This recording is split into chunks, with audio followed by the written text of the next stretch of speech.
여러분 안녕하세요. 어, 이번 주가 6주차네요.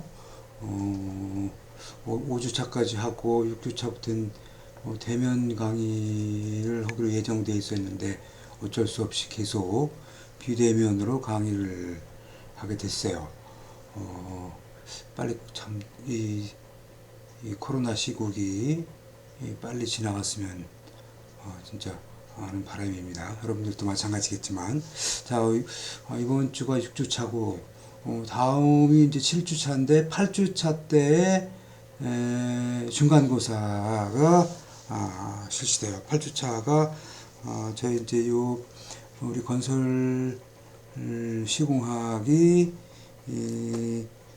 목요일이니까 10월 21일 날 목요일 날 중간고사가 실시되겠네. 아마 중간고사는 학교에서 대면으로 중간고사를 치를 예정이고요.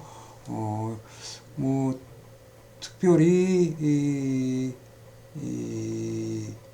뭐 다른 얘기가 없었으니까 요거는 중간고사는 10월 21일 날 학교에서 10시에 실시하는 걸로 그렇게 알고 계시면 되겠습니다. 지난 시간에도 얘기했다시피 중간고사는 그 다음 주까지 그 중에서 강연 내용 중에서 기출문제 최근 5개년간 기출문제 중에서 20문제를 낼 거예요. 그러니까 뭐 여러분들 뭐 부담스럽게 생각하지 마시고 기사 시험 준비한다 생각하시고 기출문제 최근 5개년 거 건설 시공학에 대해서 한 번씩 이렇게 풀어보시면은 전부 다 맞으리라고 생각을 해요. 절대로 걱정하지 마시고요. 자, 그러면은 이번 주에는 거푸집 공사, 철근 공사, 그리고 건설 재료 중에서 금속 재료에 대해서 강의를 하도록 할게요. 자,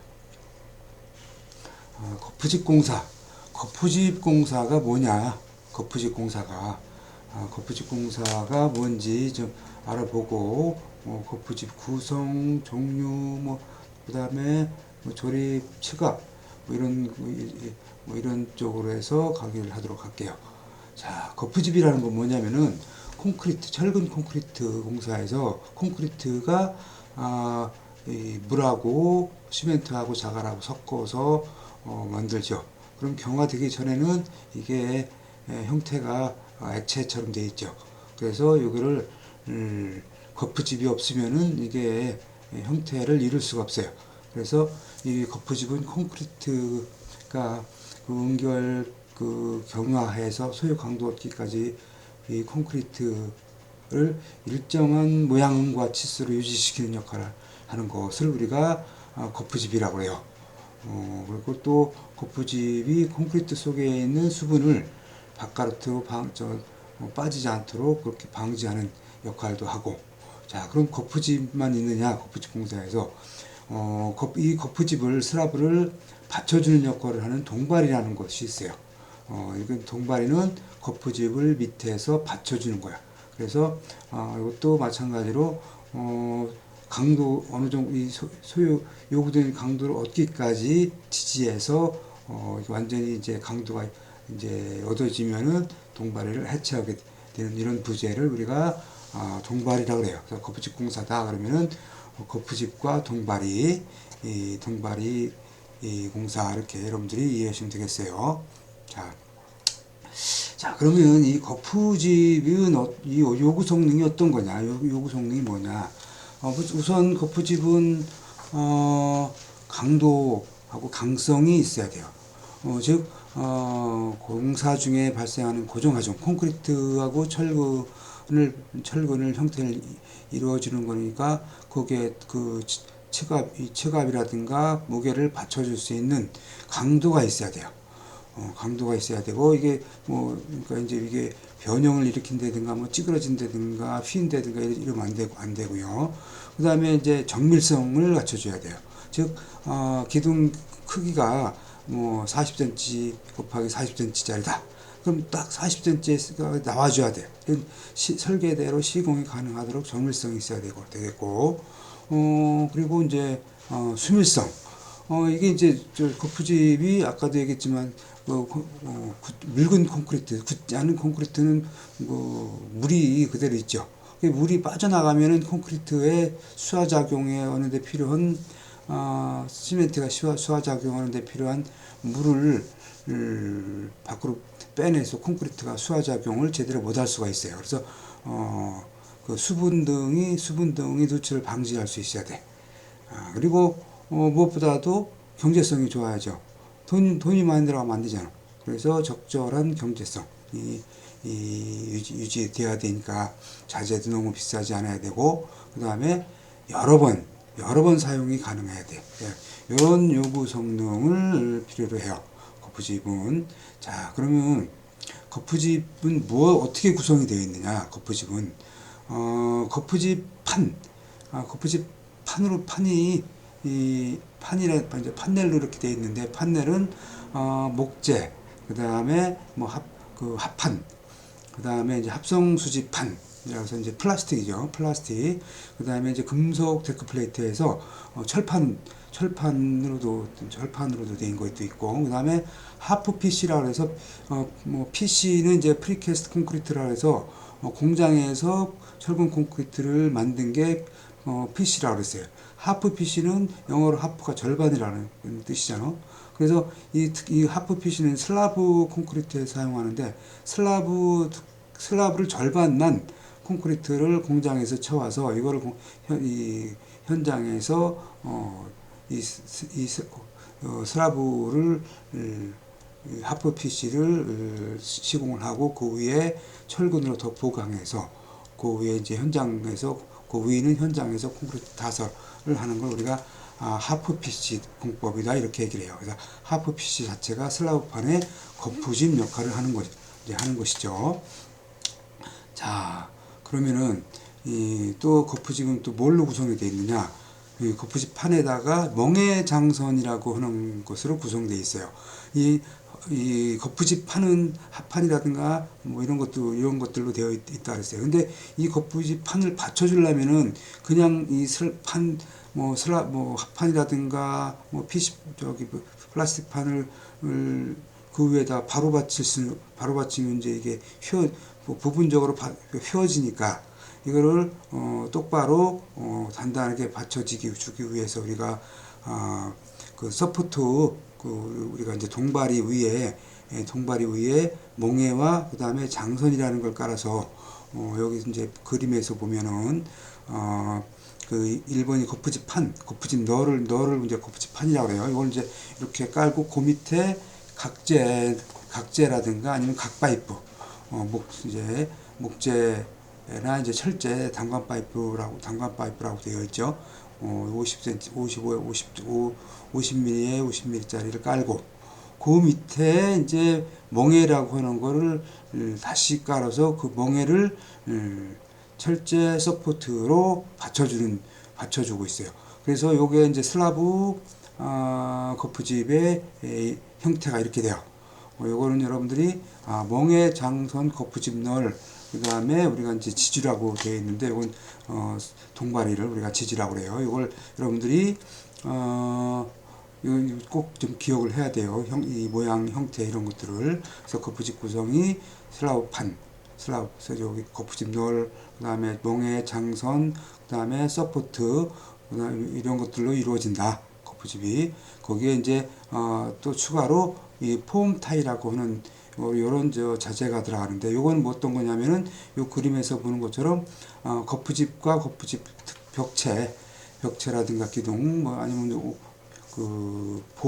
이런 게 거푸집 간격을 유지해주는 역할을 하는 것을 우리가 폼 타이라고 그래요. 그래서 요 그림에서 보면은 옹벽 두께 이렇게 되어 있고, PVC 콘, PVC 파이프 이런 식으로 되어 있죠. 요게 이제 폼 타이가 메리평이 있고, 이제 요 타이볼트형이 있어요. 메리평은 이제 이렇게 그 폼 타이 메리평 이렇게 그림이 되어 있죠. 이쪽에 그 우측에.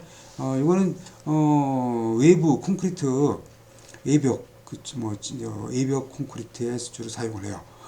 왜 이렇게 이런 걸 이거는 이제 콘크리트 속에 묻혀지는 부분이야. 여기서 여기 플라스틱 여기서부터 여기까지는 콘크리트 속에 묻혀져요. 묻혀져서 요건 요 나중에 요건 돌려서 그 너트하고 요거만 이제 돌려서 싹 빼면 돼. 이렇게 해서 요 부분 A 부분만 방수액이라든가 방수 몰탈로 딱 떼워서 이렇게 매립하는 걸 우리가 매립형 폼 타일이라고 그래. 이건 왜 이런 걸 사용하냐면은 외부에 비가 온다든가 이랬을 요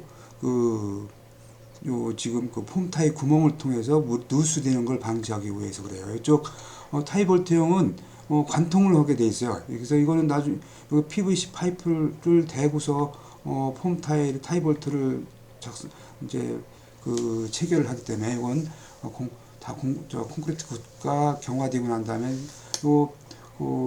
너트를 돌려서 빼면은 요 볼트를 다시 싹 뺄 수가 있어요. 빼서 다시 재사용을 해요.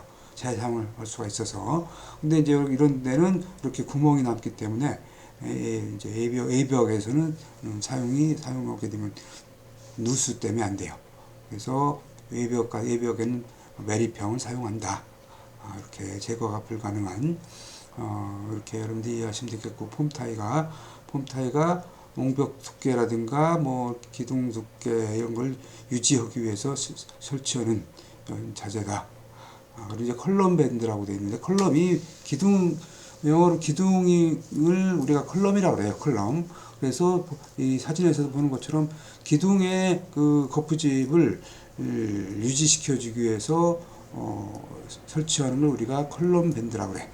그래서 이것도 이제 구멍이 뚫린 철판과 촉으로 되어 있어서 이것도 이제 기둥 크기에 따라서 맞춰서 조절을 할 수가 이렇게 되어 있어요. 이런 걸 우리가 컬럼 밴드다 이렇게 얘기해요. 그 다음에 이제 거푸집 박리재. 거푸집은 나중에 이제 콘크리트가 다 굳고 나면 다시 이제 거푸집은 이렇게 해체를 해야 돼요. 해체 떼어서 다시 그 위층이라든가 재사용을 해야 돼. 그 위층이라든가 이렇게 해서 그래서 거푸집이 잘 떨어질 수 있도록 우리가 박리가 우리가 이제 떨어지는 걸 박리라고 그러죠. 잘 떨어질 수 있도록 칠하는 거야. 기름의 일종이죠. 기름의 일종이야.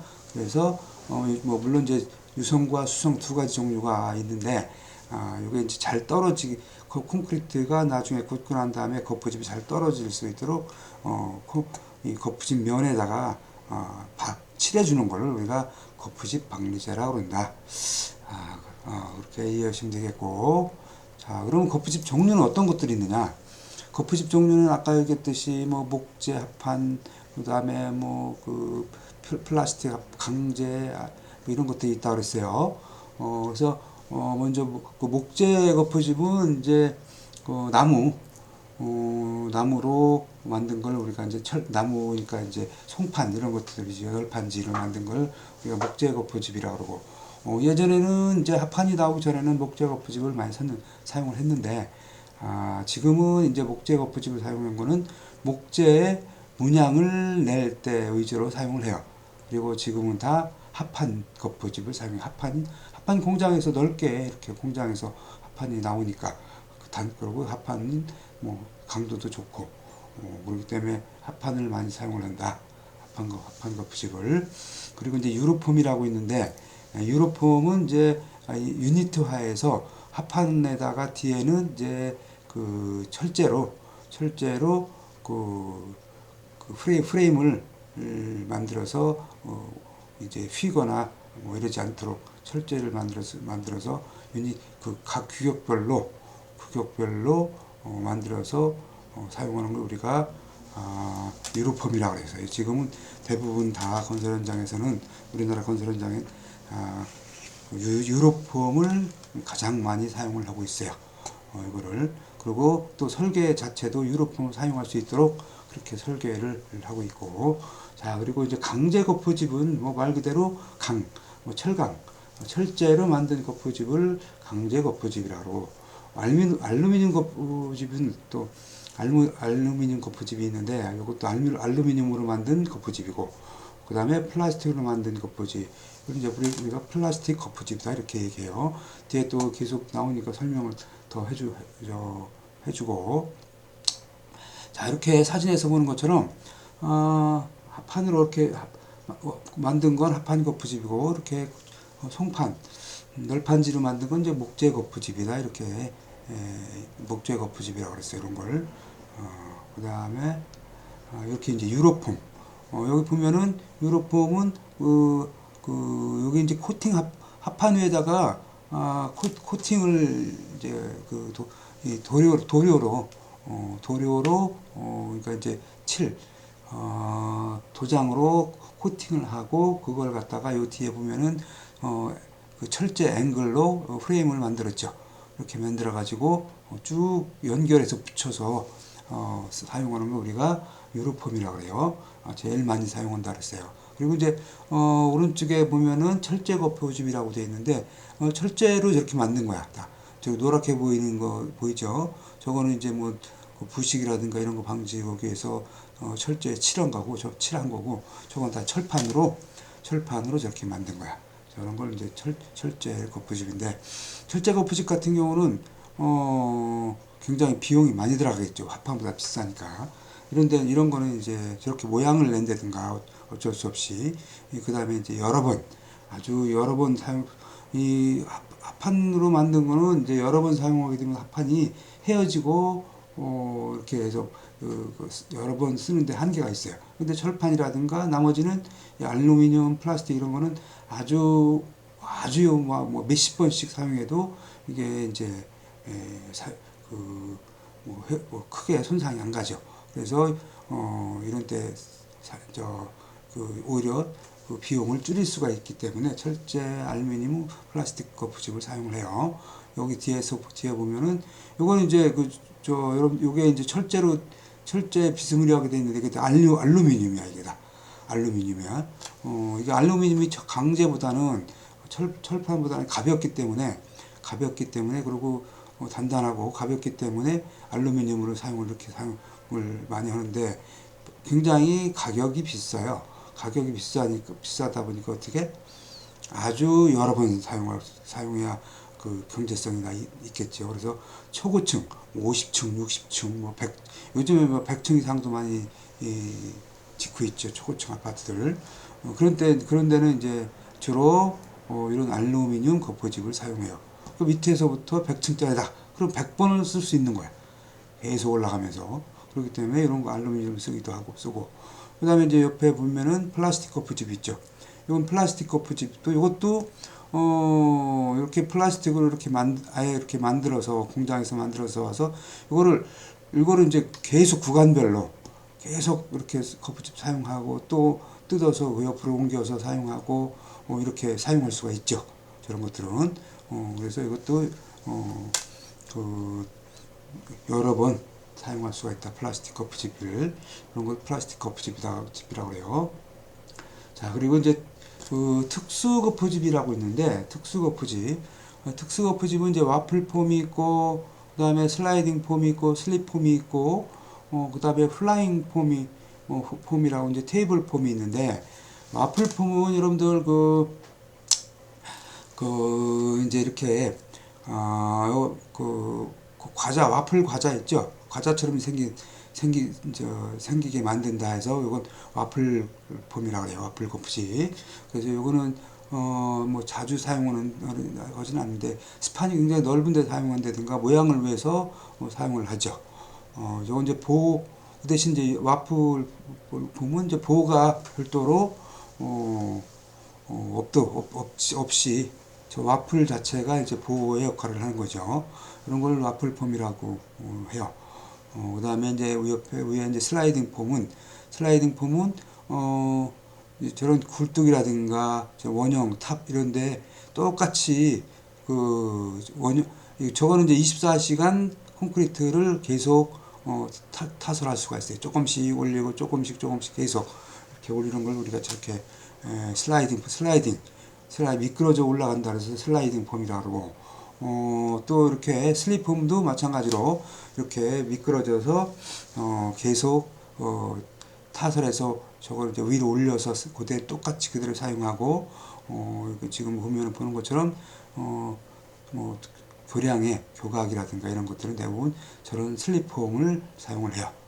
그리고 이제 또 우측에 테이블 폼이라고 그랬는데 요거는 이제 대부분 그 독일산이 많은데 우리나라에서도 이것도 마찬가지로 테이블 폼도 초고층이라든가 이런 데서 사용을 해요. 이것도 대부분 철제야.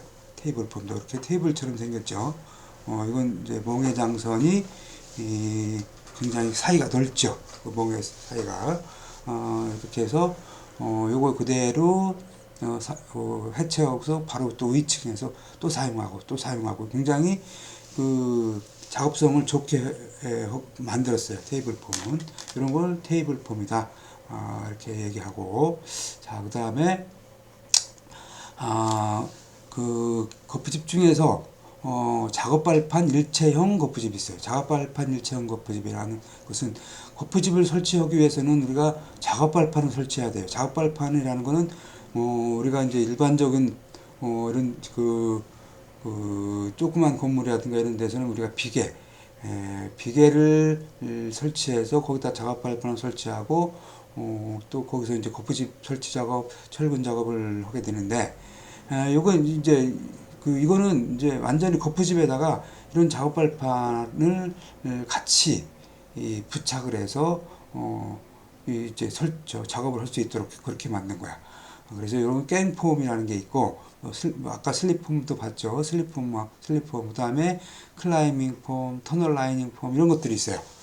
그리고 깽폼은 뭐냐면은 대형 크게 만들어서 타워 크레인이라든가 이런 크레인으로다가 들어 올려서 작업할 수 있게끔 만든 게 우리가 깽폼이고 슬립폼은 또 이제 사진을 보면서 다시 설명을 해드릴게. 자, 깽폼은 이렇게 주로 이제 여러분들 그 아파트 건설하는 공사 현장에 가면은 이런 걸 많이 봤을 거예요. 여기 물론 이제 여기 이 겉에 깽폼 겉에다가 천막을 이렇게 쳐서 밖에서 볼 때는 이렇게 천막 쳐 있는 것만 보이죠. 안에 이렇게 작업발판이라든가 이런 거는 안 보일 수가 있어. 여기 보면은 요 요게 이제 깽폼인데 철판으로 다 크게 덩어리로 이렇게 연결되어 있어요. 그래서 이거는 작업발판까지 이렇게 붙어 있죠. 그래서 요 이제 크레인으로 일부 한쪽을 들어서 올려서 설치하고 나면 그 다음 거 크레인으로 더 올려 설치하고 그러면 작업자들은 요 작업 발판을 다니면서 설치 작업을 하게 되죠. 이렇게 생긴 게 깽폼이고 뭐 고층 건물은 제일 고층 건물에서 외벽에 사용하는 것으로 제일 많이 사용하는 게 깽폼이다. 특히 아파트 같은 경우. 자, 그리고 슬립폼은 아까 이렇게 교각이라든가 이런 거를 설치할 때 그대로 이제 거푸집을 위로 올려서 타설하고 또 위로 올려서 타설하고 한다 그랬어요. 근데 이 올리는 거를 이것도 마찬가지로 크레인으로 들어서 올려요. 크레인으로 들어 올린다든가 아니면은 유압으로 들어 올려요. 이건 이제 여기는 작업 발판이 설치되어 있는데 천막으로 이렇게 덮었죠. 안전을 위해서. 요거 이 안에 천막 안쪽에 작업 발판이 같이 설치되어 있어요.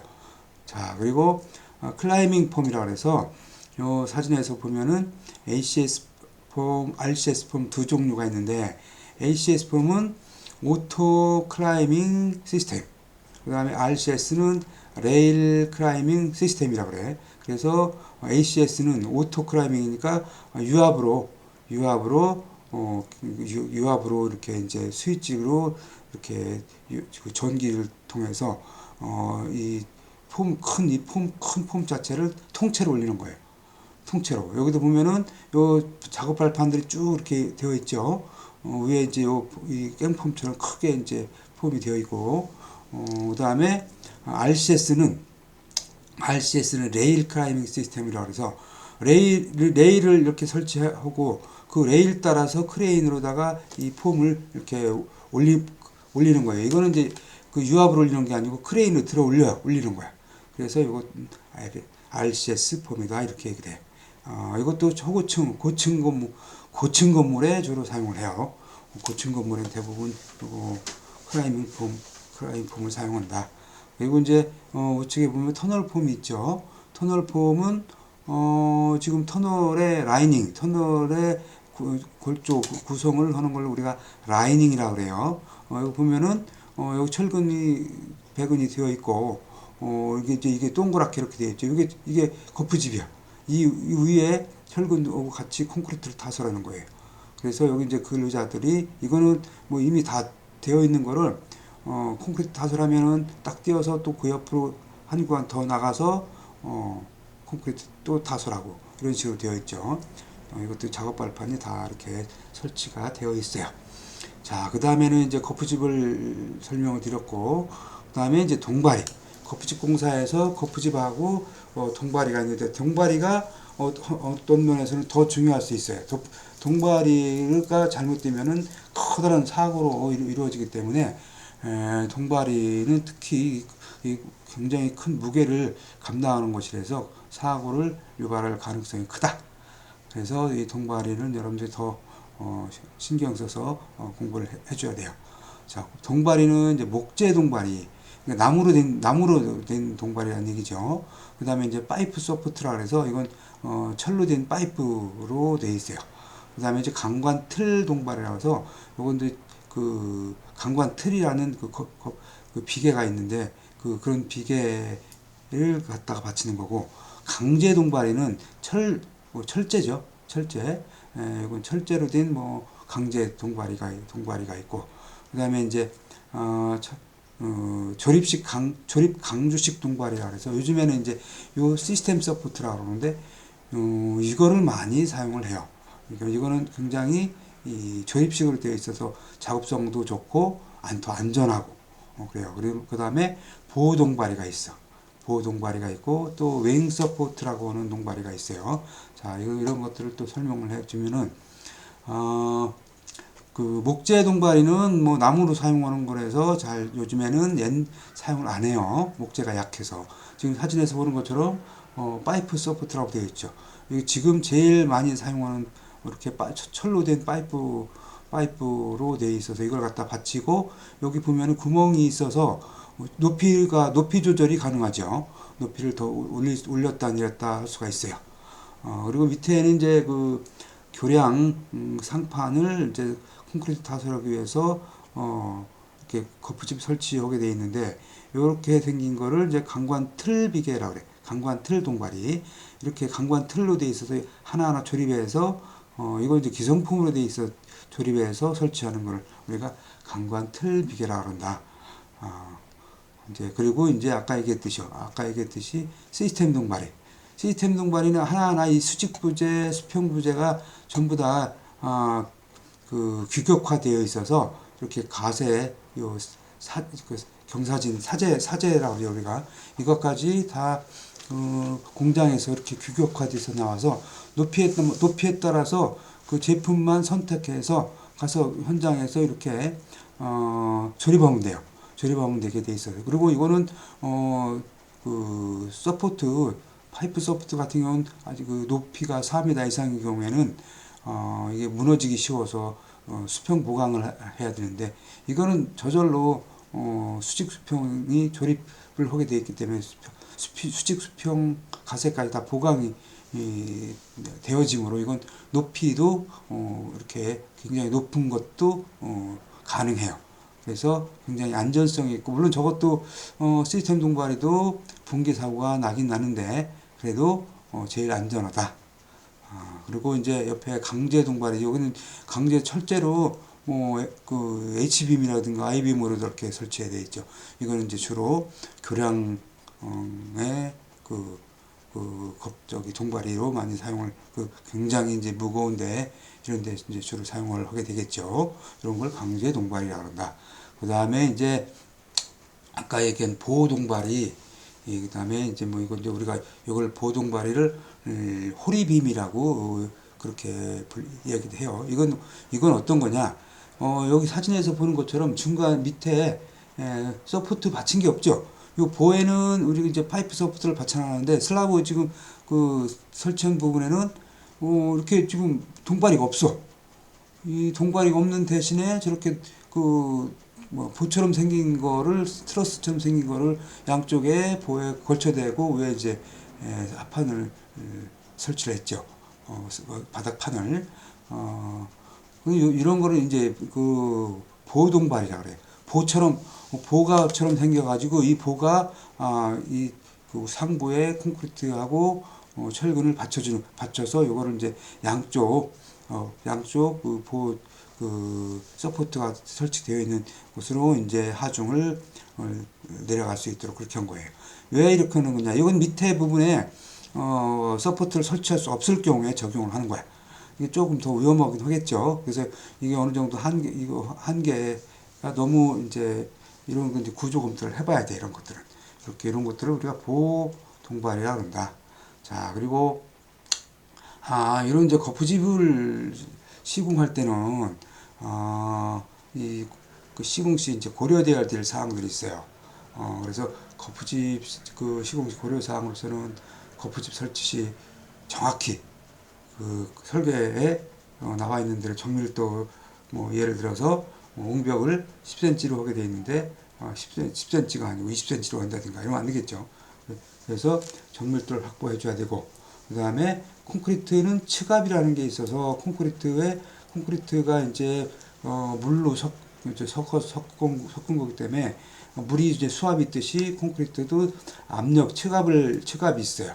뒤에 나오니까 그때 설명을 해주기로 하고, 요거 층압을 고려해서 아까 얘기한 폼 타입, 그 다음에 폼 타입이라든가 이런 것들을 적정한 간격으로, 너무 드문드문 설치하면은 이게 벌어져 버리고 터져요. 또 너무 좀 촘촘히 하면은 그것도 좀 비경제적이고 해서 적절하게 배치를 해줘야 되고, 간격을 제대로 유지해줘야 된다. 그 다음에 콘크리트 타설 시 편심 하중이 생기지 않도록, 편심 하중에는 한쪽으로 콘크리트가 굉장히 무겁다 그랬어요.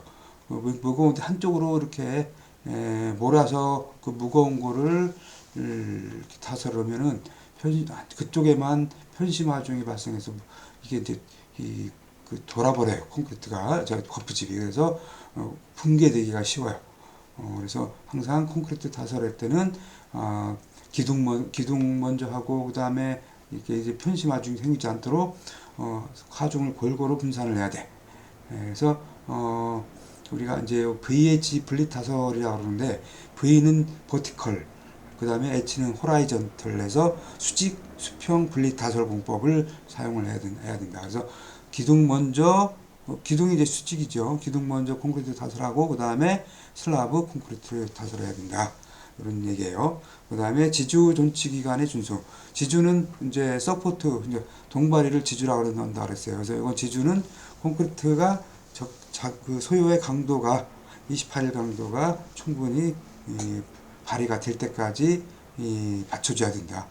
그렇지 않으면은 이제 균열이 발생한다든가 뭐 더 휜다든가 이렇게 콘크리트 자중에 의해서 이런 것들이 발생을 하죠. 그리고 이제 거푸집 해체 시에는 진동과 충격을 주지 않도록, 진동과 충격을 주게 되면은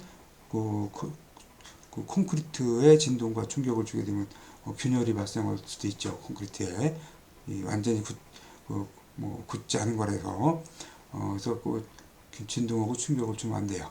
자, 그럼 이제 거푸집 조립 순서. 그럼 조립 순서는 어떻게 하느냐?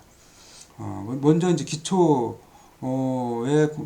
옆에 설치를 해서 기초 콘크리트 타설하고, 기초판, 그 다음에 기초 철근 배근해서 기둥 철근을 또 기초에 정착을 하고, 그 다음에 기초판을 이제 콘크리트 타설해서 기초가 끝나면은 바로 이제 벽체 기둥을 설치를 하고, 벽체 기둥 설치하고 난 다음에 보하고 슬라브를 이제 시공을 해요. 이거를 이제 하나하나 여러분들한테 그림을 그려주어서 설명을 하면은 더 이제 수월하게 할 텐데, 그렇지 못하니까 여러분들이 더 이 부분에 대해서는 조립 순서라든가 이런 것들은 더 공부를 하길 바래요. 이건 조립 순서는 여러분들이 충분히 이해를 해야 돼. 자, 이제 콘크리트 층압에 대해서 말씀을 해드릴게. 콘크리트 층압은 콘크리트가 굳지 않은 상태에서 거푸집에 작용하는 중이다. 그러니까 여러분들 물을 물병에 담아두면 물병에 이제 수압이 작용을 하죠. 물병에 물이 닿는 부분에 마찬가지로 콘크리트가 물하고 섞여 있기 때문에 굳기 전에는 이렇게 이 거푸집에 압력을 작용을 해요. 이걸 우리가 콘크리트 층압이다 이렇게 얘기를 해. 그래서 그 어느 깊이에 있어서 층압은 콘크리트 윗면에서 거리와 단위 용적의 중량 곱으로 표시한다. 즉 어느 정도까지는 이게 수압하고 똑같아. 그러니까 콘크리트 타설 높이가 높을수록 밑에서 걸리는 층압은 더 많겠죠. 이제 수압하고 똑같이. 이제 어느 정도 높이를 올라가면 이제 그게 또 이제 또 바뀌어요. 그건 뒤에 설명을 해주기로 하고. 자, 그러면 콘크리트 층압이 커지는 경우, 요거는 여러분들이 시험 문제 아주 잘 나오는 거라서, 여러분들이 충분히 이해를 해야 돼. 자, 콘크리트 부어넣는 속도가 빠를 경우는, 빨리 부어넣을 경우는 층압이 커진다, 이거야. 그리고, 물 시멘트 비가 크다는 얘기는 물이 많다는 얘기죠. 콘크리트에. 물이 많으면 그만큼, 수압이 커지니까 층압도 커져요. 그러니까 온도가 낮을 때 이제 주로 겨울철이죠. 겨울철에는 굳는 시간이 늦어. 그러니까 물로 되어 있는 시간이 많지, 굳는 시간이 낮죠. 느려서 그래요. 그 다음에, 부배합일 때, 시멘트 사용량이 많은 배합을 우리가 부배합, 시멘트 사용량이 적은 배합을 빈배합이라고 그래요. 그러니까 시멘트 사용량이 많으면은 또 마찬가지로, 이렇게 층압이 커지고, 그 다음에 벽 두께가 클 때는 그만큼, 콘크리트에 양이 많이 들어가니까 당연히 이 층압이 커지겠죠. 그리고 진동 다짐일 때, 진동을 주니까 콘크리트 속에서 밀실하게 채워지니까 마찬가지로 층압이 더 커지고, 그 다음에 거푸집이 투수성이 적다는 얘기는, 거푸집이 물을 흡수하는 능력이 이제 적을 경우, 그러니까 그 콘크리트 속에 물이 그대로 있을 경우, 오히려 이게 더 좋은 거죠. 콘크리트 품질에서는 더 좋은 거야, 이게. 진동 다짐일 때라든가 투수성이 적을수록. 그 대신 층압은 높으니까 여기에 대한 대비를 해야 되겠죠. 자, 그래서 이제 이 콘크리트 헤드라는 용어가 나오는데, 콘크리트 헤드는 어떤 거냐? 콘크리트를 연속으로 타설할 경우 상승 높이에 따라서 이게 층압은 증대한다 그랬죠. 층압은 증대한다 그랬어요. 밑에서 그림에서 보는 건 콘크리트 타설 높이가 이렇게 커지면은 최대 층압은 밑에가 커져요. 커지는데 이게 어느 정도 일정은 올라가면은 이게 오히려 이게 점점 커지는 게 아니고 점점 밑에 하부는 줄어들어요. 이 최대 층압은 여기에서, 그 다음에 이렇게 점점 줄어들어요. 이쪽에서 보는 것처럼. 그러니까 이건 왜 그러냐면 이미 요 밑에 최대 층압 그 밑에는 콘크리트가 굳기 시작했다는 얘기야. 굳기 시작하니까 어떻게 돼요? 이게 딱딱하게 굳어가니까 이제 옆에 거푸집에 걸리는 압력은 적어지는 거죠. 그래서 이제 점점 올라갈수록 최대 층압 그 밑에는 점점 압력이 층압이 저하된다. 여기를 우리가 그 압력이 최대 층압이 최고 클 때를 우리가 요 높이를 우리가 콘크리트 헤드다 이렇게 얘기를 해요. 콘크리트 헤드다 이렇게 얘기를 해. 이건 이제 그 여건에 따라서 이 두께에 따라서 다 틀리겠죠. 층압은 콘크리트 헤드는 이렇게 이해하시면 되고, 그 다음에 거푸집 존치 기간. 그럼 언제까지 콘크리트 타설하거나 딱딱하게 굳었는데 거푸집을 언제까지 해치 않고 있을 거냐? 이걸 우리가 거푸집 존치 기간이라고 그래요. 거푸집 존치 기간이라고 그래. 그래서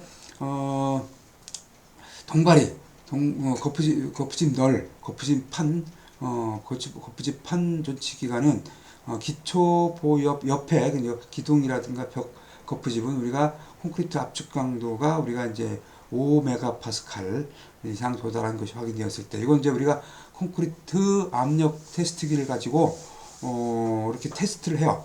이제 거푸집이 뭐 이제 뭐 2, 3일 지났을 때 테스트를 해서 압력 압축 강도가 5메가파스칼 이상이 되면 이제 이런 보엽이라든가 기둥은 해체해도 되겠다 해서 이제 바로 해체 작업을 들어가요. 이게 너무 또 오래 두면은 이게 콘크리트하고 이렇게 바짝 이렇게 붙어가고 잘 해체하기가 어려워요. 해체가 잘 안 되고, 그래서 너무 오래 두지 말고 바로 요 강도가 도달하면은 바로 해체를 해야 돼. 보옆이라든가 이런 것들은 이제, 그리고 슬라브, 보호 슬라브, 기둥 슬라브, 뭐 지붕 슬라브 이런 데는 밑에 동바리를 받쳐 있잖아요. 여긴 28일 강도를 원칙적으로 28일 동안 지나서 막 콘크리트가 완전히 굳고 난 다음에 이 동바리를 해체를 해야 돼요. 동바리를 해체를 해야 되는데, 이제 그렇게 되면은 너무 이제 그 자재를 재사용을 하기가 어렵고 오래 두기 때문에 요거는 중간에 이제 지주 바꿔 세우기를 해야 돼요. 지주 바꿔 세우기를. 그래서 동바리 존치 기간은 설계 기준 강도 100% 이상 압축 강도가 얻어진 것이 확인될 때라고 했어요. 이거는 28일 강도가, 우리가 이 설계 기준 강도는 콘크리트 28일 강도를 기준으로 한다 그랬죠. 그래서 28일 동안 기다려야 되는데, 그게 이제 너무 오래 걸리니까 이렇게 이제 해체가 가능한 거는 12메가파스칼, 우리가 이제 120kg 버스 제곱센티미터, 근데 여기 거의 12메가파스칼 강도 정도 된다 이렇게 보시면 돼. 그래서 이제 이런 경우에는 지주 바꿔 세우기를 해서 지주를 이제 동바리를 바꿔 세우기를 해요. 이런 경우에는, 그래서 원칙적으로는 하면 안 되는데 승인 받아서 이렇게 지주 바꿔 세우기를 한다.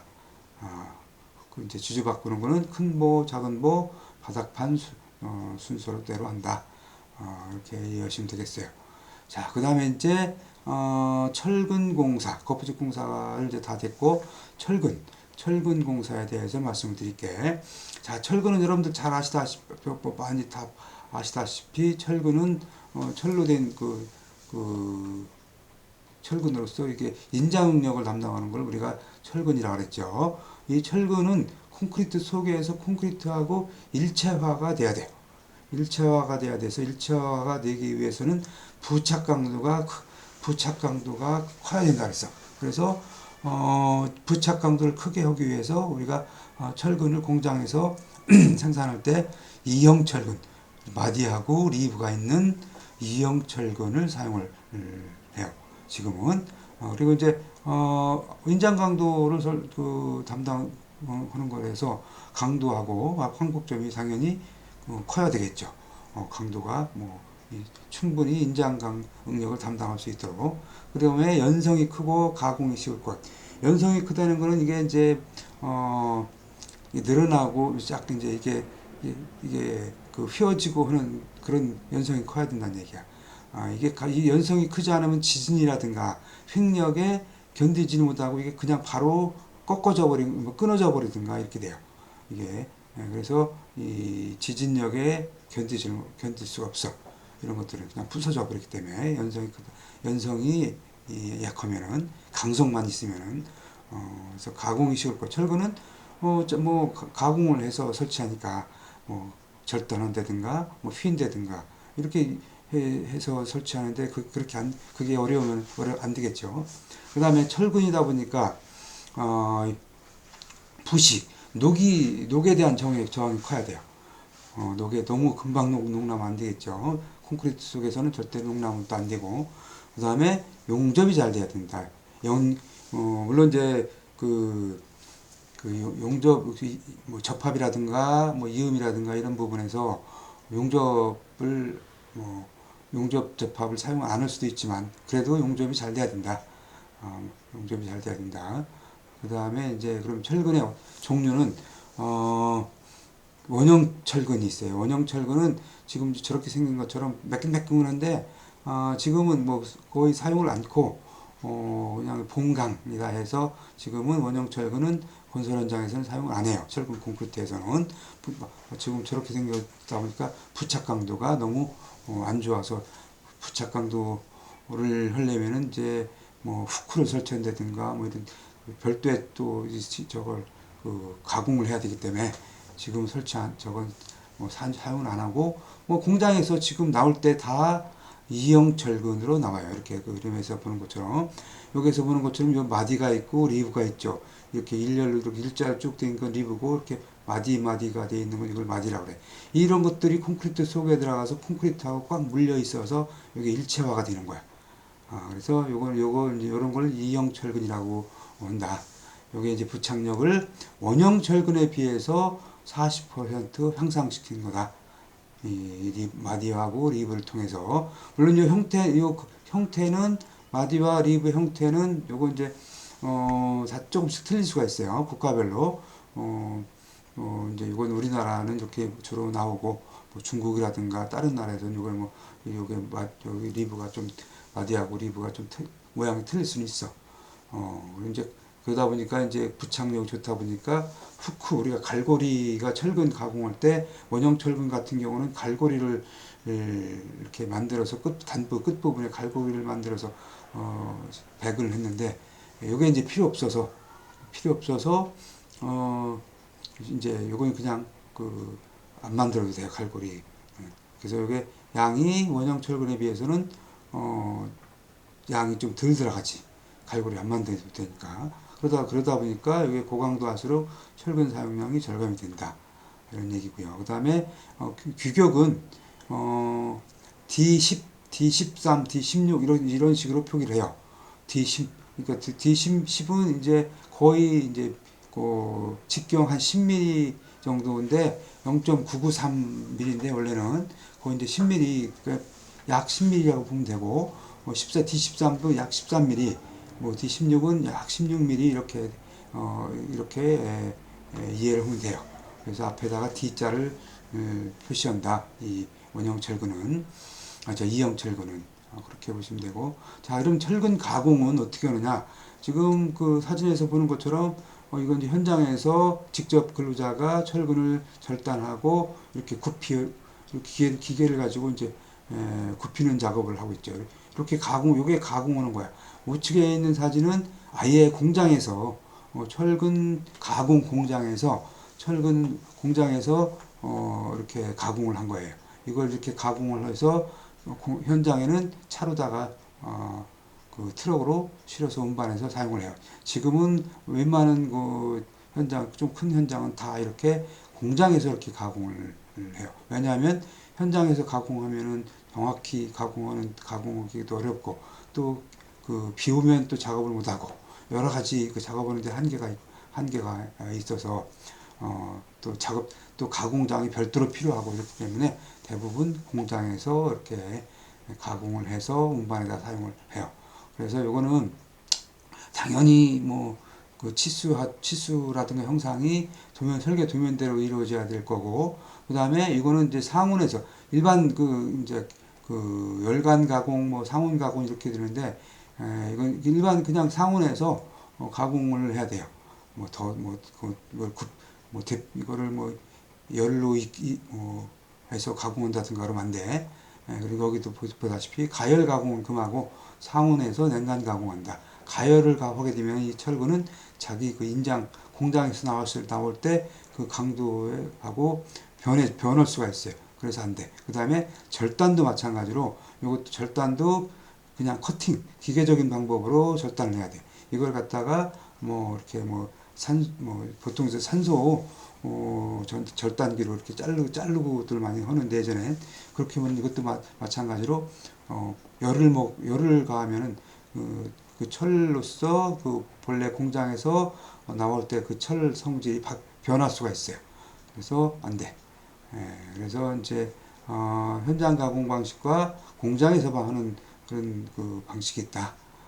이렇게 이해를 하시면 되겠고, 이것도 마찬가지 이제 철근 조립 순서는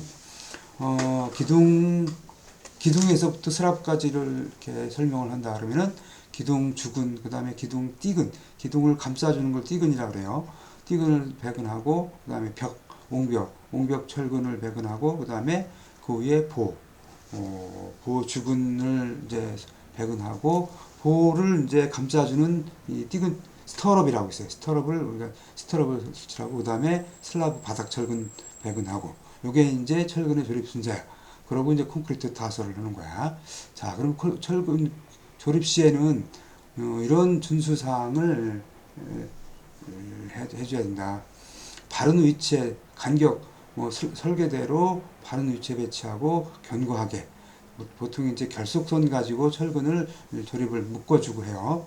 그리고 이제 견고하게 조립을 해야 되고, 그 다음에 철근과 철근 순 간격은 굵은 골재 최대 지수의 1.25배 이상으로, 그 다음에 25mm 이상 철근 공칭지름이 1.5배 이상으로 이제 해야 되고, 그 다음에 이제 피복 두께를 정확히 확보해라. 피복 두께라는 거는 철근과 콘크리트 이제 그 콘크리트가 덮어지는 걸 우리가 피복 두께라고 그랬어요. 그래서 이런 걸 정확하게 해서 고임제, 간격제를 촘촘히 배치를 해야 돼요. 그리고 이제 콘크리트 타설시는 충격이나 하중에 견딜 수 있도록 단단하게 클립이나 철선으로 묶어라. 이런 묶어서 조립을 해야 된다. 이런 얘기고요. 자, 그다음에 이제 철근을 이제 철근이 공장에서 규격화돼서 나오고 있고, 그다음에 이제 건물 자체가 뭐 건물마다 다 틀리죠. 그렇기 때문에 항상 철근은 있는 부위가 나오고 이제 정착은 예를 들어서 기둥은 이제 기초에 정착이 돼야 되고, 또 보는 기둥에 정착이 돼야 되고, 슬라브는 보에 정착을 하게 돼요. 이걸 우리가 정착이라 그래. 이음이나 정착을. 이제, 그래서, 그러면 어떤 것들이 있느냐. 우선, 35mm, D35를 초과한 철근. 그러니까 굉장히 두꺼운 35mm 많이 굵은 철근이에요. 이런 철근은 겹치미음을 할 수 없어. 겹치미음. 여기 겹치미음, 요 그림에 보면은 겹치미음이 나오죠. 요 겹치미음을 하게 되면은 이게 이제 35mm가 겹쳐져 버리면 두 개가 이게 70mm 이상이 이게 여기 이제 그러다 보면은 70mm 이상이 되고, 그 다음에 이 수직이 이제 안 맞죠. 그래서 철근 양도 굉장히 많이 들어가. 겹치 미음을 하게 되면 이 35mm 이상 하게 되면은, 그래서 겹치 미음 안 되고 용접 미음 보통 이제 아크 용접, 이제 가스 압접, 여기 보면 가스 압접이 나오죠. 요 이음을 많이 하고 기계적 이음을 많이 해요. 기계적 이음을 해야 돼. 자, 그래서 겹치 미음은 요 이제 가는 철근들을 겹치 미음을 한다. 이렇게 이제 이렇게 겹쳐지게 있는 거, 요 그림에서 보는 것처럼 대부분 이제 가는 철근들은 다 이렇게 해요. 보통 그러니까 22mm까지는 겹치 미음을 해요. 근데 22mm 이상은 대부분 압접을 사용을 해. 여기 35mm라고 되어 있는데 D30이라고 그러는데 보통 D22 이상은 가스 압접이라든가 이렇게 기계적 이음을 많이 한다. 자, 용접 이음은 아크 용접 이음 있고 가스 압접이 있는데 주로 이제 아크 용접 이음은 잘 사용을 안 해요. 여기 보면 용접 이음 이렇게 되어 있죠. 이건 이제 뭐 전기로 이제 용접을 하는 건데, 마찬가지로 이것도 불이 이제 넓게 불이 가해져야 되고, 그렇기 때문에 용접 이음 잘 않고 가스 압접을 해서 이렇게 이런 식으로 이제 철근과 철근을 맞대서 철근을 요 부분을 녹여서 이렇게 완전 적합해서 있는 걸 우리가 가스 압접이라고 한다. 그리고 이제 기계적 이음은 보면은 슬리브라는 걸나 이렇게 커플러를 사용해서 철근하고 맞대서 이렇게 나사 돌리듯이 해서 있는 걸 우리가 슬리브 조인트, 슬리브 조인트, 너트 조인트라고 그런다. 이거 이제 요즘에는 요 지금 이음을 많이 사용을 하고 있어요. 기계적 이음을. 자, 그리고 철근 조립 시에는 뭐 그 다음에 이음 위치는 응력이 큰 곳을 피하고 엇갈리게 함을 모티브로 한다. 그러니까 이제 그 철근의 응력이 큰 곳을 철근이 인자 응력을 받는다 그랬죠. 그래서 인자 응력을 제일 많이 크게 받는 곳은 피하고 그 다음에 엇갈리게 이음을 똑같이 한쪽에 하게 되면은 그 철근과 철근 사이에 콘크리트도 잘 안 들어갈 수가 있고 또 응력이 아무래도 좀 안 좋겠죠. 그래서 이거는 엇갈리게 절반은 다른 저 위쪽 아니면 절반은 서로 엇갈리게 이어라. 정착은 뭐 기둥은 기초에 그다음에 보는 기둥에 뭐 이거는 시공하다 보면 당연히 이렇게 돼요. 정착은. 그리고 이제 그 철근의 이음 및 정착 길이는 길이별로 인장 철근이라든가 철근이 인장 응력을 받는 부위, 그 다음에 철근이 압축 응력을 받는 부위 이렇게 나눠지는데 이제 그 철근의 규격에 따라서 요게 이제 국토부에서 정해준 길이가 다 틀려요. 예전에는 25D 25D 압축 철근에는 25D에서 그 직경 D의 25배로 이제 하고 그다음에 인장에는 40D 40배로 했었는데 지금은 이렇게 아예 이렇게 이제 길이를 정해져 있는데 굳이 이건 여러분들이 외울 필요는 전혀 없다. 이건 그럼 그냥 25D, 40D 정도는 40D 정도만 여러분들이 머릿속에 넣고 있으면 되는데 그것도 이렇게 바뀌고 난 다음부터는 잘 사용을 그렇게 안 해요. 자, 그리고 이제 피복 두께. 피복 두께는 철근과 콘크리트 표면의 그 거리를 우리가 피복 두께라고 해서 철근을 콘크리트 덮는 피복 두께를 우리가 피복 두께라고 했어요. 그래서 이거는 그 콘크리트의 탄산화 작용이라든가 이런 걸 감안해서 피복 두께를 둬요. 이거 이제 화재가 나면은 화재 내화 시간이라든가 이런 것들을 이제 그 규정을 하기 위해서. 그래서 이제 수중에서 콘크리트는 피복 두께를 100mm니까 얼마죠? 10cm죠. 10cm를 둬야 돼. 굉장히 두껍게 둬야 돼요. 수중에서. 그만큼 수중에서는 물에 이제 철근하고 물하고 닿는 거리를 철근에 이제 물이 닿게 되면 붓이 거기가 쉬워서 그래요. 그 다음에 흙에 접해서 콘크리트 치는 경우도 8cm. 이 흙에 접하는 부분은 또 마찬가지로 이것도 물이 항상 있다고 봐야죠.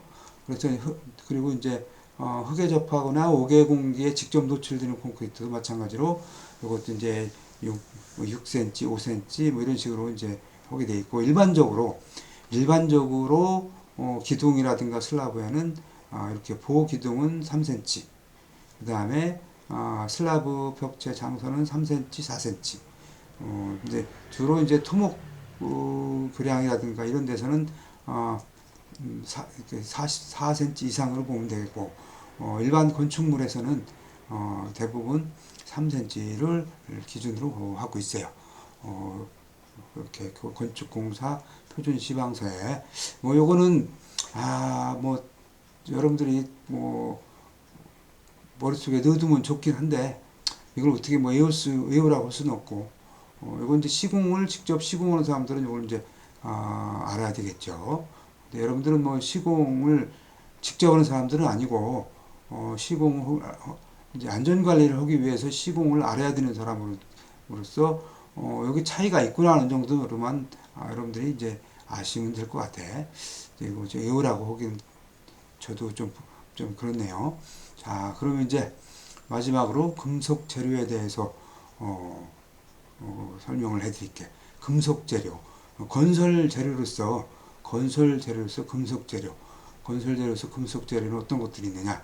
건설 재료로서 금속 재료는 뭐 철제도 있고 그다음에 동, 아연 뭐 이런 것도 여러 가지가 있어요.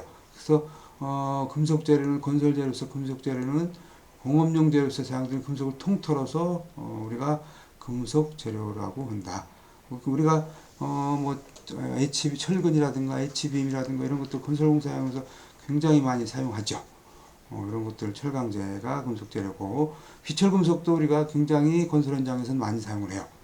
구리, 납, 아연, 알루미늄 이런 거 합금 이런 것들. 자, 그러면 금속 재료는 어떤 성질이 있느냐? 금속 재료는 잘 알다시피 고체죠. 결정체고 전기가 잘 통해. 이거는 특별히 비전도체 빼고서는. 근데 대부분 다 금속 재료는 전기가 잘 통하고 열 전도율이 커요. 요게 이제 금속 재료는. 그리고 이제 그 강도, 경도, 인성, 연성, 전성 이거 다 커. 금속 재료는 철이니까. 그다음에 내식성, 내열성, 내산성이 있다고 있는데 이거는 좀 금속 재료 종류에 따라 좀 틀리긴 하죠. 이거는 좀 근데 일반적인 성질이니까 그렇고 그다음에 이제 그러면 이제 철강 금속재 중에서 철강에 대해서 우리가 알아보자고요. 철강은 우리가 얘기하는 아까 얘기했듯이 철근 그다음에 H빔, I빔 이런 철강 그다음에 지붕 쓰는 C형강 엄청 많죠. 철강은 건설재료로서 이런 철강은 우리가 이제 철이 있고 탄소 함유량에 따라서 그다음에 강이 있고 그다음에 이제 주철 우리가 선철이라고 그러는데 주철이 있어요. 그래서 주철은 이제 굉장히 이 탄소가 많이 섞여 있는 걸 우리가 주철이라고 그래. 이거는 저기 노쇠 뭐 이런 것들이 이제 우리가 주철이라고 그러지. 이거는 그냥 깨지는 거야. 이게 그냥 완전히 이렇게 망치로 때리고 그러면은 이게 휘거나 이렇게 되지 않고 그냥 깨져버려요. 이 주철은. 탄소강은 그 철하고 주철 사이를 우리가 탄소강이라고 그러는데 강이라고 그러는데 철강이라고 그러는데 이것도 굉장히 철에 비해서는 탄소 함유량이 높아서 아주 굉장히 강하죠. 강한 거야. 그 다음에 이제 단련에 따라서, 단련이라는 거는, 이제 그 공장에서 담금질을 했냐, 안 했냐. 담금질이 철강에는 이제 가단철이 있고 불가단철이 있는데, 담금질은 이제 여러분들 어디야, 대장간에 같은 데 가면은, 이제 불에 이렇게 빨갛게 달궜다가 갑자기 식히기 위해서 물에다가 이렇게 팍 식히고 하는 이런 걸 볼 수가 있을 거예요. 그럼 때리기도 하고 이런 걸 우리가 이제 담금질이라고 하죠. 담금질이라고 그러죠. 그래서 강은 담금질이 가능하다. 담금질을 해서 그 철강을 더 좋게 이렇게 단단하게 만들 수가 있고 그런데 연철은 담금질이 불가능하고 그 다음에 아까 얘기했듯이 주철이라든가 선철은 그 탄소가 많은 거는 담금질을 할 수가 없다. 깨져버리니까 그렇게 이해하시면 되겠고 그 다음에 제조법에 따라서 이런 방법이 있어요. 제조법에 따라서 철강이 있는데 철은 선철, 주철, 연철 이건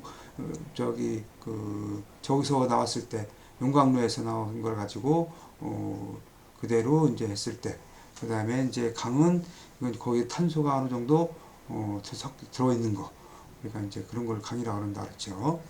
자 그리고 제강법은 이건 잘 아시다시피 제철소에서 만드는 철을 만들 때 쓰는 거를 우리가 이제 제강법이라고 그런다. 그래서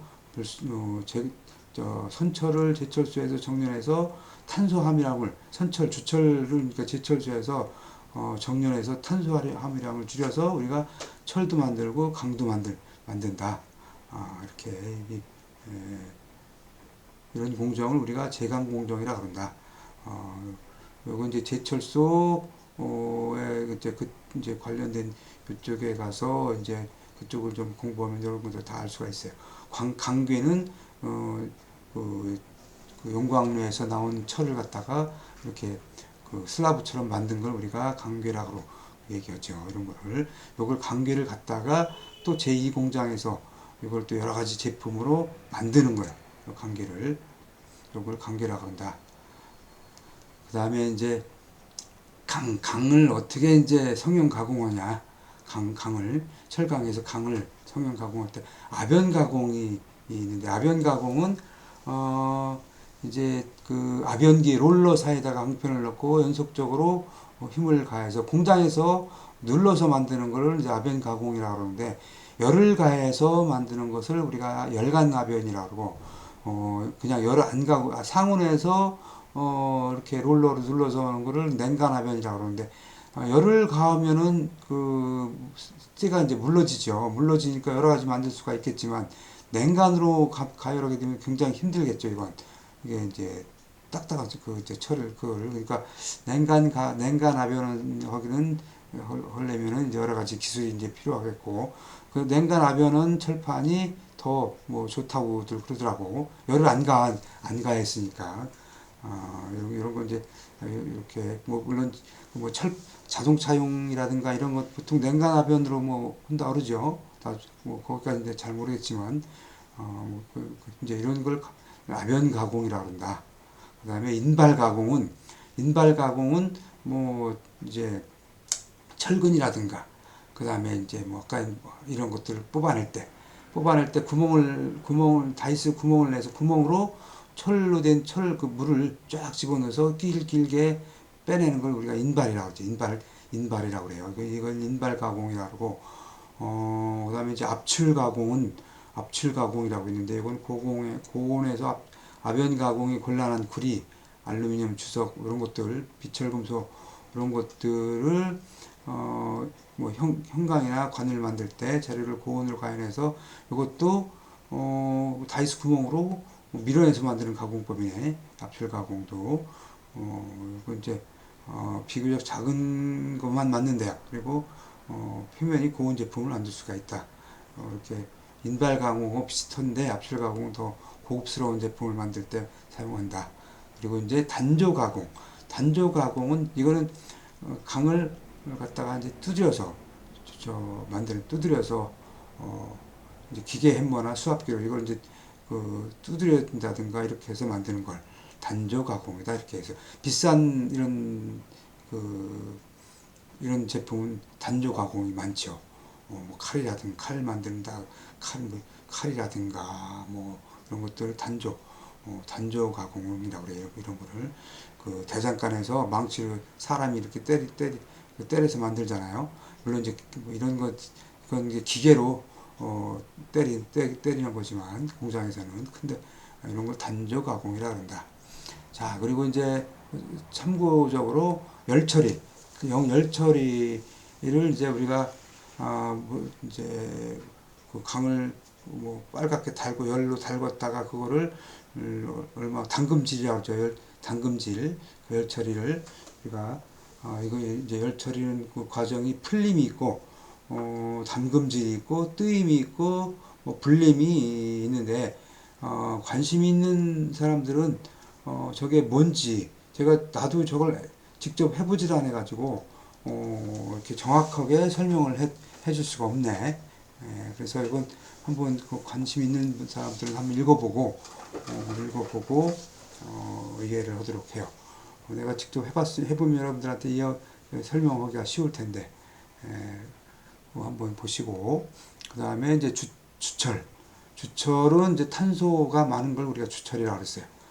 그래서 이건 해선철을 주원료로 해서 그것에 철부스러기를 넣고서 용해에서 만든 것이라고 되어 있네. 그냥 그 용광로에서 녹인 거 그냥 그 완전히 이제 그 여러 가지 이제 철 부스러기 같은 거 이런 것들 이런 것들을 이제 만드는 거였어요. 그 탄소가 제일 많이 들어가 있다 그랬어요. 그래서 이거는 내 마모성과 경도 압축 강도가 크다. 그 대신 인장 강도, 힘 강도, 충격치가 작아서 이건 깨지기 쉽다 그랬어요. 이거는 그래서 뭐 큰 충격을 가한다는 거면 깨져버려. 여러분들 뭐 가정에서는 주철 들어가는 부분이 별로 없는데 예전에 가마솥이라든가 소뚜껑 삼겹살집에 가면 소뚜껑 있죠. 이게 다 주철이로 돼, 주철이야. 이거는 뭐 그냥 망치로 때리면 그냥 깨져버려요. 이건 뭐 누거진다든가 휘어진다든가 이런 게 아니고. 자, 그 다음에 이제 철강 제품은, 철강 제품은 건설용으로서 철강 제품은, H빔, 이런 구조형 강제죠. 이런 건 H빔, I빔, 이런 것들. 그래서 이건 이제 일반 구조용 압력 강제, 용접 구조용 압력 강제, 용접으로 해서 만든 거는 용접 구조용이죠. 그 다음에 강판과 현강. 강판은 철판을 강판이라고 그러고, 현강은 이제 L형이라든가 디귿형, I형강, H형강으로 만든 걸 우리가 현강이라고 그래.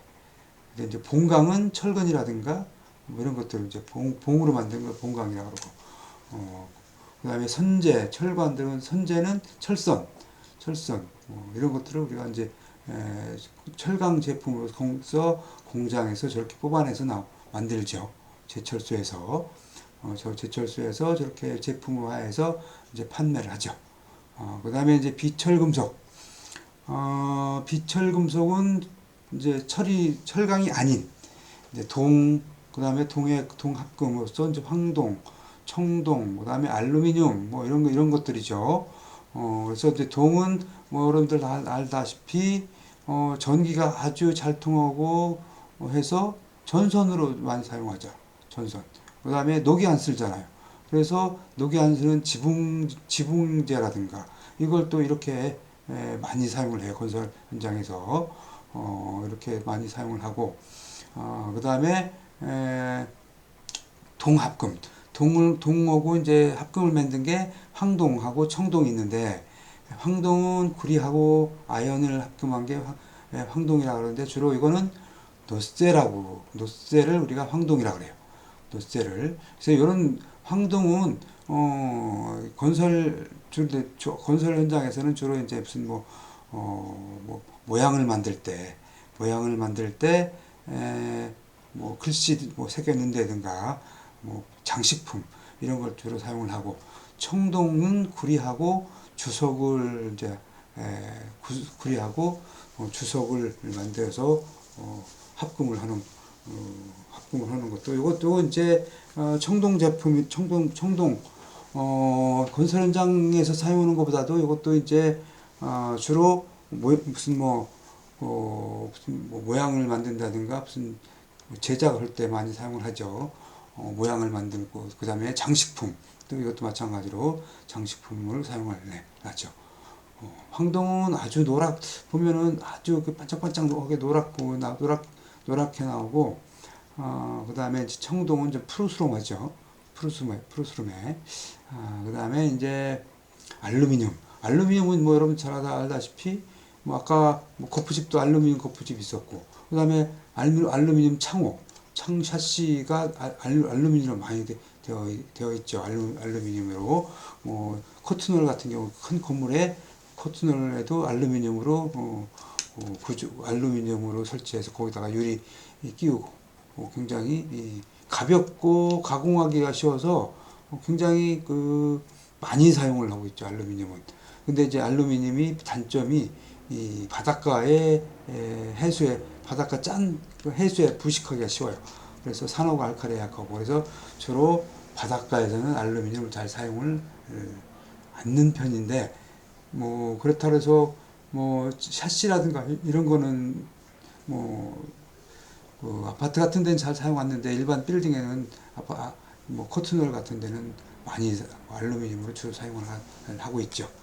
그래서 알루미늄 합금은 두랄루민인데, 두랄루민은 이건 비행기 만드는 재료로서 건설 현장에서는 잘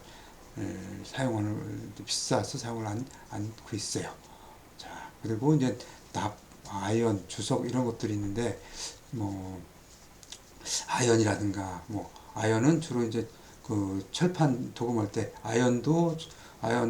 철판 도금할 때 사용을 해요. 철제, 주로 이제 철강, 철제 제품이 녹슬지 않게 하기 위해서 도금할 때 사용하는 게 아연이고, 납은 여러분들 납 잘 아실 텐데, 예전에는 수도관, 가스관, 케이블, 피복 등에서 많이 사용을 했어요. 케이블 피복 등에서는 지금도 사용하긴 하는데 연결 부위에서 사용을 했는데 지금은 뭐 대부분 다 공장에서 더 좋은 이런 그 관들이 나와서 이런 데는 잘 안 사용을 안 해요. 납은 현장에서 납은 그렇게 많이 사용을 안 해요 지금은. 그다음에 주석은 이것도 마찬가지로 도금용, 합금용으로 사용을 한다. 철제하고 이렇게 이해하시면 되겠어요. 자, 그럼 이제 그 금속 재료의 방식법, 녹이 안 쓰는 게 녹이 녹 안 쓰게 하는 방법은 이렇게 이제 저런 방법이 있어요. 몇 가지 방법이 있는데 먼저 비금속 도포법, 비금속재가 아닌 이런 그 재료를 금속 이제 도포, 이제 칠하는 거나 뭐 뿌려주는 거야. 방청도료 도포. 이거는 이제 방청도료라고 그 페인트야. 방청 페인트. 방청 페인트로 이렇게 칠을 해서 녹이 안 슬게 하는 방청 페인트가 있고, 이거 이제 철골공사에서 여러분들 이제 볼 수가 있을 텐데, 페인트다 이렇게 보면 돼요. 최근에는 합성수지 도료도 많이 사용을 한다. 뭐 그냥 페인트를 같이 칠하는 거야. 그 다음에 아스팔트를 철제에다가 이렇게 도포하는 거야. 여러분들 자동차 뭐 예전에는 그 겨울철에 겨울철에 길바닥에 뿌리는 거 있죠. 염화칼슘 때문에 자동차 하부가 많이 이제 뭐 부식이 된다 그래갖고 자동차 하부에 아스팔트를 이렇게 아스팔트제를 갖다가 이렇게 뿌려주는 거를 뭐 본 사람 있는지 모르겠는데 그런 것들을 많이 했어요. 이것도 이제 직접 공기하고 철저하고 닿지 않도록 아스팔트를 뿌려주는 걸 이제 그런 방법이 있다. 이런 방법이 있고 주로 이제 해수 중에 사용하는 금속이나 풍하지 않는 곳에 사용하는 효과가 있다. 뭐 그렇게 뭐 아스팔트가 겉에 이렇게 덮고 있으니까. 그리고 이제 모르타르는 시멘트하고 모래하고 섞인 거죠. 시멘트는 부통태막을 형성한다 그랬어요. 그래서 이제 그 철제 부분에 콘크리트를 타설한다든가 몰타르로 이렇게 덮어서 부식을 방지하는 방법이 있어요. 그렇기도 해. 자, 그리고 금속도포법은 뭐 이제 이거는 도금법. 뭐 아까 얘기했듯이 아연으로 도금한다든가 이런 도금해서 아예 이제 녹이 안 슬도록 하는 거를 이제 도금법이 있고, 도금법 중에서는 이제 침지법, 건식법, 전기법이 있는데 이건 어떻게 도금하느냐에 따라서 한 거니까 한번 뭐 참고 삼아 여러분들이 이런 방법이 있다 그런 걸 좀 아시면 되겠고, 그다음에 확산 침투법이 있어서 뭐 강제를 내식성 분말과 산화물이 혼합한 혼합물 속에 넣고 밀폐한 다음 300에서 400도씨로 가열해서 합금 피막을 만드는 방법이다. 이런 방법이 뭐 있대요. 그다음에 가공법. 이것도 금속 표면을 가공해서 내식성이 강한 산화 피막을 만드는 이런 방법도 있다 이거야. 요거는 어떤 건지 저도 잘 모르겠어요. 확산 침투법이라든가 가공법은. 그 다음에 이제 전기 방식법이 있어요. 전기 방식법은 주로 이제 땅속에 철관을 묻을 때 주로 이제 파이프라든가 수도 파이프라든가 여러 가지 이제 파이프를 땅속에 묻잖아요. 묻게 되면 물론 이제 요즘에는 다 공장에서 아예 이렇게 방식 처리돼서 나오기도 하지만 이런 경우에는 그 전기 방식법이라는 걸 사용을 해서 녹슬는 거를 방지를 해요. 그래서 전기 방식법은 지금 방식할 금속체를 음극으로 하고 양극으로 이제 외부를 양극으로 해서 부식을 막는 방법이다. 이런 방법이 있고, 그 다음에 땅 속에 묻혀 있는 강말뚝, 뭐 노을말뚝 이런 것들에 이제 적당하다고 적당한 거예요. 그러니까 땅 속에 들어가 있는 그런 철제 적당 이 금속 방식, 전기 방식법을 많이 사용을 해요. 이 전기 방식법에는 이제 외부 전원법하고 희생양극법이 있는데, 외부 전원법하고 이제 외부 전원법은 여기 그림에서 보는 것처럼 이제 전지를 증유전을 설치해서 여기 이제 방지 대상에는 마이너스, 그 다음에 이쪽 이제 그 전극, 주철, 흑연, 백금 이런 것들을 묻어서 요게 이제 이게 이제 그 서로 이제 흐르게 해서 방식할 금속철에서 방식 전류가 흐르게 해서는 방법을 내부 전원법이라고. 여기 이제 희생양극법은 성질이 다른 금속사의 전이차를 이용해서 방식할 금속체의 방식 전류를 흐르게 하는 방법이다. 뭐 요런 뭐 요거 깊이 여러분들 뭐 공부할 수도 없겠죠. 그러니까 이런 법이 있구나 하는 거를 여러분들이 그냥 이해하시면 되겠어요. 그래서 외부 전원법이 있고 전기 방식법으로서는 희생양극법이 있다. 이 정도만 여러분들이 알고 계시면 될 것 같아요. 자, 이번 주는 이제 이걸로써 강의를 마치도록 하고, 다음 주 7주차에는 철골 공사에 대해서 설명을 해드릴게요. 자, 여러분들 긴 시간 수고들 많으셨고, 중간고사 대비를 잘 해서 좋은 점수를 갖기를 바래요. 수고들 하셨어요.